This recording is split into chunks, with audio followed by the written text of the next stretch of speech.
Ora que o gabinete Wever Cruz a tomar over, nós podemos começar a imediatamente, apesar de toda crise, imediatamente vai over para invertir milhões de florins.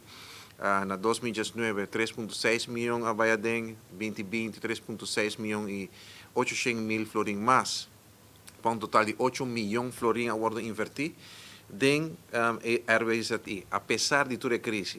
Então, isso aqui é algo de aplaudir. Para sobrar, finalmente, é molesta de rolô malo, banda de lama, também guardo quitar. Finalmente, é água, também água sushi, também guardo limpiar de tal maneira que também cumpre com o standard internacional.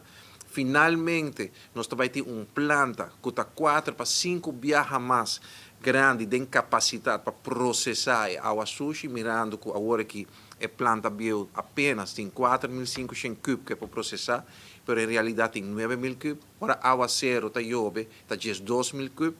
Sin embargo, a planta nova também está somewhere in between, sua capacidade também está de 16.000 cubos a 20.000 cubos.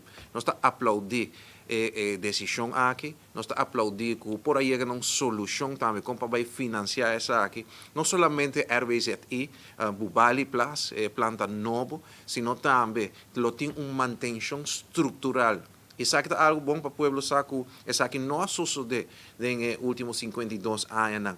Tá, occasionally, de vez em quando, está invertir algo na planta, mas agora que o plano que a lei que vai apresentar, que vai aprovar, não somente vai ter uma planta nova na Bubali Plus, mas tem manutenção de 3 plantas e upgrading também.